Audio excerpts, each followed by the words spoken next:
Meghan Markle debuts her new podcast, and we break down all the biggest revelations, including this shocking confession. Someone happened to just smell smoke down the hallway, went in, fire extinguished. He was supposed to be sleeping in there. And we came back, and of course, as a mother, you go, oh my God, everyone's in tears, everyone's shaken. And what did we have to do? Go out and do another official engagement. And I said, this doesn't make any sense. Can you just... Why did you not bring him? I was like, can you just tell people what happened? We'll give you all the details on the royal kid's new school as Prince William gears up for a trip to New York City. Very cool that he is heading to New York City. We'll have to pop in and give a wave. But yeah, so he's going to be back here in the States within the next few months. So this is really exciting. It is exciting, especially since it's been so many years since William and Kate have been in America. And now there's sort of all these trips planned. Plus, Lee Sampson, author of Protecting Diana, reveals that the princess was planning to move to the United States. She was clear that she loved her boys. And when I asked her, when she told me that she was going to live in America, I asked her, were her boys going with her? And that was a natural thing for me to say, you know, and I didn't realize the implications that they weren't allowed to go with her. We've got that plus so much more on today's Royally Us. Hello to our fellow royal lovers and welcome to Royally Us. I'm Christina, that's Christine, and lots of big royal news this week. I mean, we're counting down the days to the end of summer, but the royals are still keeping us busy. This is what we get for last week saying, oh, it's pretty quiet. This week was tons of big stories. Tons of stuff. So before we get into it, a lot of people had a lot to say about last week's show, including this ongoing discussion about Harry not having the police protection, Andrew getting it. Well, Lil Berry Sweet says Harry left the firm. Andrew was stripped of his role. There is a difference. While Lane says it's definitely a double standard and makes it clear there is a personal grudge towards Harry and Meghan. A lot of people have a lot of differing opinions on this one. We knew that this would be a hot topic. I think it's so interesting. Like you said, it's very true that Harry left, whereas Andrew was stripped of his role. And that would almost make you think the reverse would be true, that Harry would keep his and Andrew wouldn't. So this is a really interesting circumstance. Very, very much so. Well, all right. Well, let's get into our royal roundup and kick it off with Meghan Markle's debut podcast episode, Archetypes. Well, she sat down with Serena Williams and revealed a very scary moment on her South African royal tour. Take a listen. There's been a fire in the baby's room. What? Stop. God, I can't believe we haven't talked about this. No. And so we're in the car. We had just landed, an hour or 2 hours before, racing back. We get back, our amazing nanny, Lauren, who we'd had all the way until in Canada here. Lauren, in floods of tears, she was supposed to put Archie down for his nap. And she just said, you know what? Let me just go and get a snack downstairs. And Lauren's from Zimbabwe, and we loved that she would always tie him on her back with a mud cloth. And her instinct was like, let me just bring him with me before I put him down. In that amount of time that she went downstairs, the heater in the nursery caught on fire. There was no smoke detector. Someone happened to just smell smoke down the hallway, went in, fire extinguished. He was supposed to be sleeping in there. And we came back, and of course, as a mother, you go, oh my God, everyone's in tears, everyone's shaken. And what did we have to do? Go out and do another official engagement. And I said, this doesn't make any sense. Can you just... Why did you not bring him? I was like, can you just tell people what happened? So there was a lot to break down with this. So she debuted this brand new podcast. We've been talking about this for what seems like forever as well. It is basically... What it says is that listeners can hear from women across generations who conquer tropes in their lives to inspire a new generation. Of course, this featured a conversation with Serena Williams, but she's going to be talking to Mariah Carey. She's going to be talking to a lot of different women, talking about their roles as mother, talking about being a woman in society. And she's also, of course, drawing on her own personal stories, including this story about Archie on their South African world tour South African tour where there was a fire in his nursery. And, you know, as a mom, as a new mom, as any mom, this is so frightening. And then they're just expected to go back and kind of continue on their royal duties. I think it's so interesting. So many of us mothers, especially first time, there's always that one big thing that really shakes you up and really probably affects you more deeply than it would at any other time in your life, you know? And I think there's a lot to be said for that. She was still pretty early in her postpartum experience. You know, Archie was not very old. So I'm sure it was really, really scary. Oh my God, it has to be so frightening. And I wonder if like this was like another reason why they decided to leave, because it's, you know, family wasn't first. It was always duty first. And maybe that's like one of the reasons why she's like, if my kid could have, you know, gotten seriously injured in a fire and you're expecting me to just continue on and do these duties, that's not what I'm about. And I get it. I totally get that. Right. I don't know.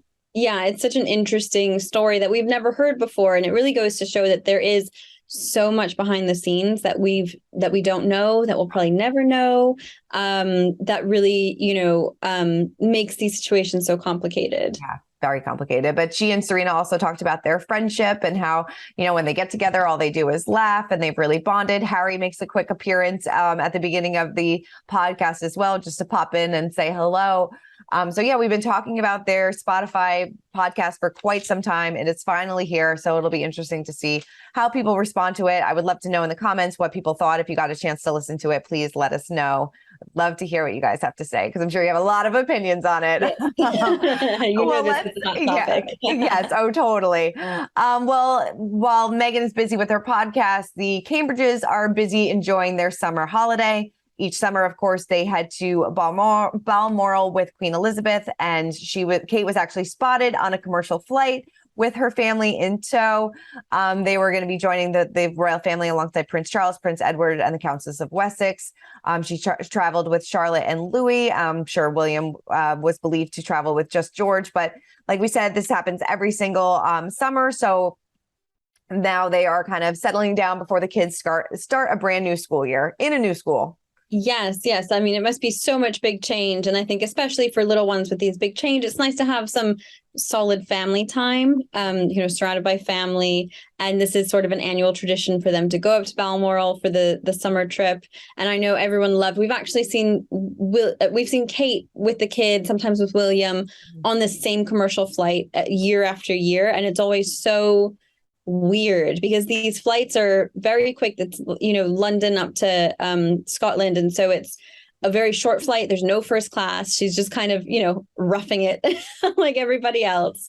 I would love to see it. I'd love to just be like another passenger on that flight, getting the chance to see her. I know there's a video kind of circulating around of her just, you know, being just like us, just, you know, deboarding and, you know, wrangling the kids and, you know, getting everybody together. So it's nice to see that they're very down to earth. Not like they had a choice to fly first class, but right. I love to see it. But like we said, you know, they're enjoying these last days of summer because Prince George, Princess Charlotte, and Prince Louis will be starting a brand new school in Berkshire, confirming that they are making their move from London to Windsor. In a statement to Us Weekly, the Cambridges said the Duke and Duchess of Cambridge have today announced that Prince George, Princess Charlotte, and Prince Louis will attend Lambrook School in Berkshire from September 2022.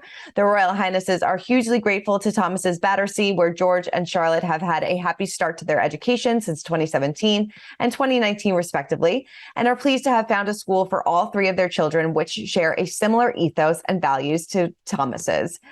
So this seems like a brand new start. We're going to kind of delve a little bit deeper into what the school has to offer, which is a lot, a little bit later on in the show. But yeah, like we said, this confirms that they are making this big move to Windsor to be closer to the Queen, be closer to Kate's family, and have that more normal lifestyle that they so long to have.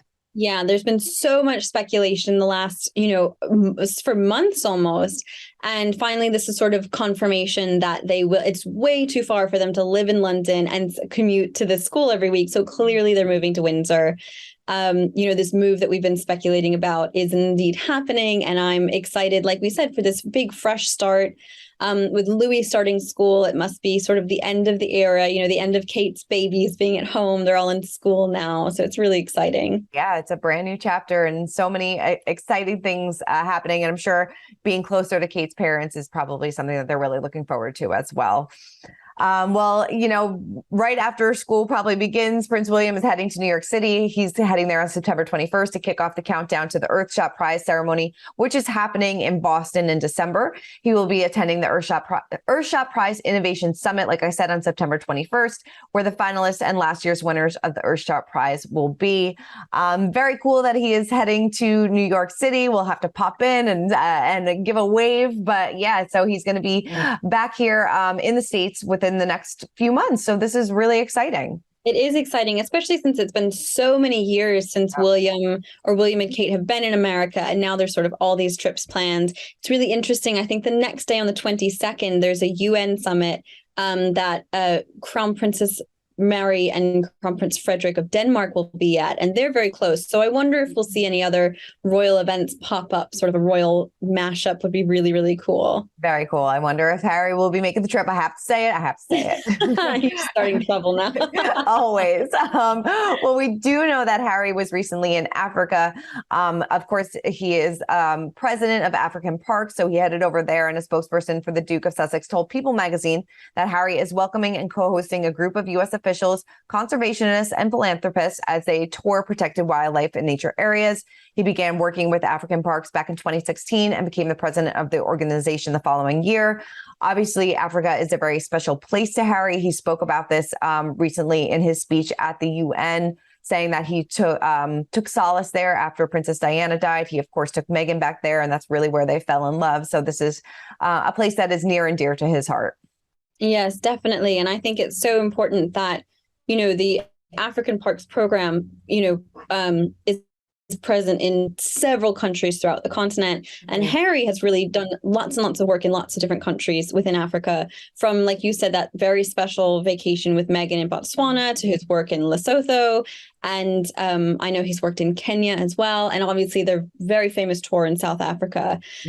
So he really has done so much work there. It's somewhere that's really close to his heart. And I love seeing him still, playing an active role in those projects. Definitely. All right. Well, now it is time to spill some royal tea. And this is a funny story because Prince Charles reportedly reacted to his portrayal on The Crown. So Scottish Minister Anna Sarwar opened up about his encounter with the Prince of Wales at the state opening of the Scottish Parliament in Edinburgh last October. Charles reportedly said to him, "Hello, nice to meet you all. I'm nowhere near how they portray me on Netflix." So Sarwar told the Daily Mail, "I thought that was a really interesting way of how you describe yourself. I'm going to be in so much trouble for this because I don't think you are meant to tell private conversations." Yes, we're not supposed to tell private conversations between royals, but of course, Prince Charles was portrayed by Josh O'Connor in season 3 and season 4, and Dominic West is set to take over for him in the final 2 seasons. But it's interesting if this is true that we've always talked about, do the royals really watch The Crown? And I guess Prince Charles does. I do wonder, do you think one of his aides is assigned to have to watch the whole season and report back? Like, it's someone's job to sit there and watch it when it comes out.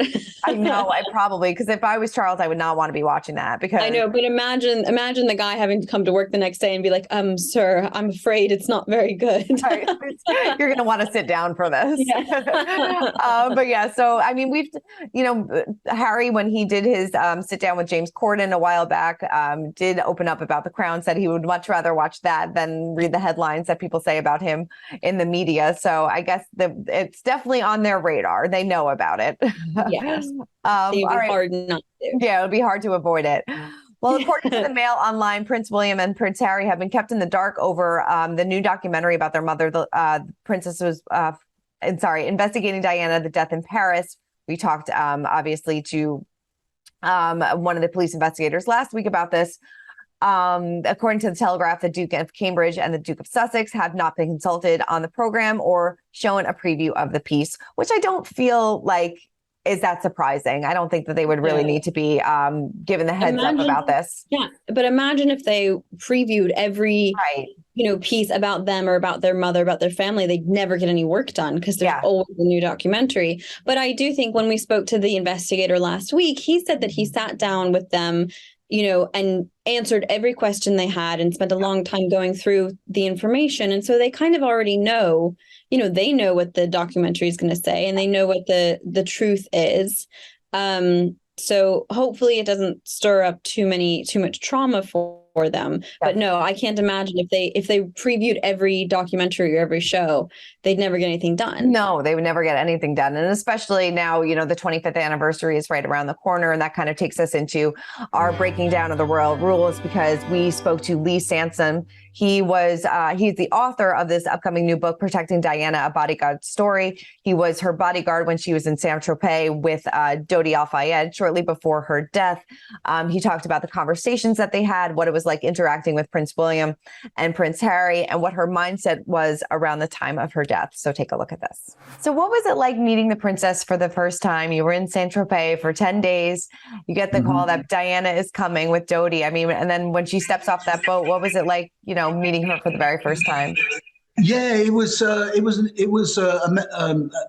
memory I'll never forget. But before I went out to Saint-Tropez, I already knew the princess was coming. Nobody else did. But the security team did. And it just so happened I was on the jetty when she came in on the tender off the super yacht. And as she got off, because it's quite a step to get up to the jetty from the boat, I kind of leant down and kind of give her my shoulder to get off, because you don't hold your hands out to VIPs and things like this. One, you don't want to get a photograph holding somebody's hand, and because they'll write the story. Obviously, it's different now, but then they could write whatever they liked. Sure. And two, some of these high net worth individuals, they don't like touching people's hands. So anyway, so she didn't use my shoulder. She just jumped on, and she just said, "Oh, hi." More heavies then, and heavies to her I would thought would meant bodyguards. She said, "Oh, what more heavies?" Smiling, and then off she walked, and that's when I met her. But she's about 6-7 months older than me, the princess. So through my life, I'd lived her life through the media, of course, and everything that was going on. Although I wasn't into watching and learning about it, it was just everywhere. Princess Diana was everywhere in our lives. So to actually meet her was an honor, and it's something I'll never forget. Yeah, I mean, that has to be incredible. I mean, what would you say that her headspace was like? I know that you write in the book that she was different than a lot of people portrayed her in the media. A lot of people said that, you know, she was paranoid or had, you know, problems with eating and things like that. But you had a completely different experience with her, correct? Yeah, it's a difficult one, you know, Christina, because I don't generally watch a lot of media or TV or things like this, but she was portrayed to be this person from people who possibly had different agendas, people that had never met her. I've met a lot of reporters who give my opinion on the princess, never even met her. So I think what was reported about her and what I saw, there were two different people. And I know the media portrayed her to be this and that, and bad news sells, right? Yeah, she was an amazing lady. And what really caught my attention is she was just a normal, down-to-earth lady. And it wasn't what I expected. I don't know what I expected. She loved her boys. You could tell she cared for people, all the staff, everybody she met, she smiled, she treated them kindly. She wasn't alone. Her boys were with her. So what type of mother was she? What did you kind of witness by their interactions? Yeah, she was a caring mother. She loved her boys. She loved watching them play. She loved playing with them. She loved watching Harry, a bit of a naughty boy. I think we call them naughty boys. I call them free childs. And I think she was a free child too. And she used to, you know, delight in watching him get up to his little antics and spraying the paparazzi with his jet ski, which I taught him to do. She was clear that she loved her boys. And when I asked her, when she told me that she was going to live in America, and I asked her, were her boys going with her? And that was a natural thing for me to say, you know, and I didn't realize the implications that they weren't allowed to go with her. And she told me that, and she was sad when she was telling me, but she said, I've come to terms with it now. I'll see them at school breaks, and I'll see them often. So she'd come to terms with the fact that she wasn't going to be able to take them with her, which I understand. Yeah. I mean, tell me a little bit more about that conversation and how it came about. And, you know, did she just kind of, because of the paparazzi, was she just like, I need to move, I need to get out of here? Yeah. It was, she was telling me that she was going to move to the States, and outlining how she was hounded by the paparazzi, and it was. I say it was slightly different then. 25 years ago, you know, some of the pictures, even in Saint-Tropez, were faked. You know, and we could see they were faked, and the backdrop was faked, and they just wrote any kind of rubbish about a photograph, often in places we never even visited. But she said she was quite adamant that in America, the press liked her, the people liked her, and she liked the place. Mm-hmm. So you could see for respite, almost, why she would go there. And I know a lot of people have said she was depressed, she was anxious, she was paranoid. Well, you know what? I kind of get why. Yeah, of course. You know, she couldn't enjoy her life. Things weren't normal. She had no one to turn to. And now, if we were to ask that question now, that let's say, for example, she was depressed and she was anxious, well, why not give her help for it rather than slander her for it? Mm-hmm. I mean, this day and age, we would be offering help for mental injuries and things like that. But then it was almost said as a slur. Yep. Well, you know what she's like. She's depressed. You know what she's like. She's paranoid. Well, perhaps her paranoia, if we were to call it that, was based on reality. Mm-hmm. You know? Oh, yeah. I mean, if I was hounded by the paparazzi like that and being chased and all that, I would be paranoid too.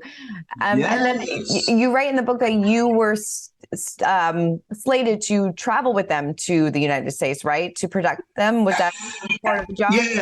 Yeah. What happened before we went to Saint-Tropez, it might have been a few weeks before, we were told that there was upcoming positions in the States. Now, Dodie had a place over there in California. Mm-hmm. So the job was to go over and enhance his security for the first time ever. So putting two and two together, which might not always make what I'm trying to say sound right, but because we were putting more people over there and the princess was moving over there and she was going to California, well, it made sense that we were there for a reason. Mm-hmm.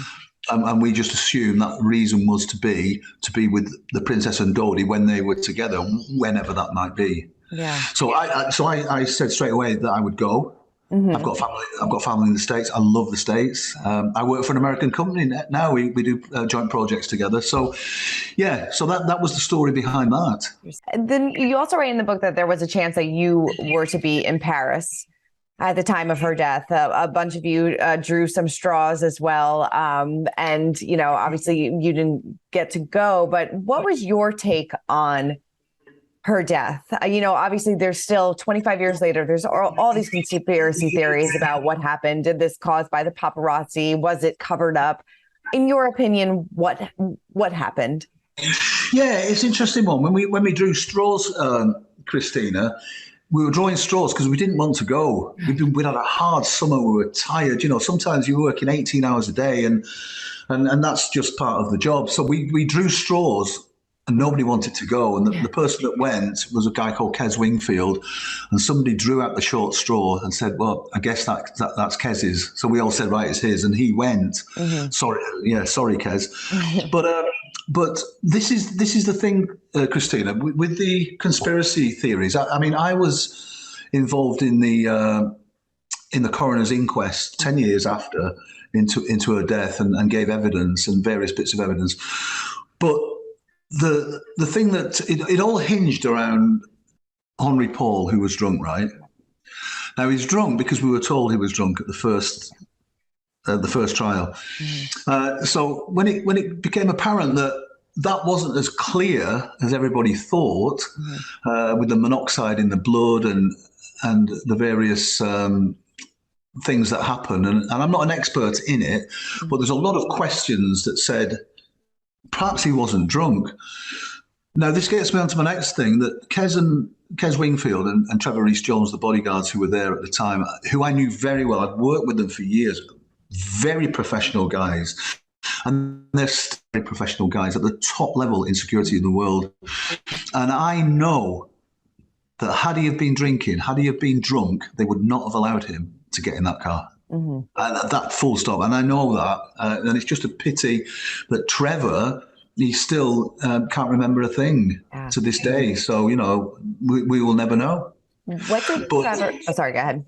Yeah, so all the conspiracy theories about whether he was drunk or not, why did they find all that booze in a two-bedroom flat days after they'd gone and found a bottle of champagne and half a bottle of liquor that he didn't even like, the toxicology report. There's so many things that don't add up.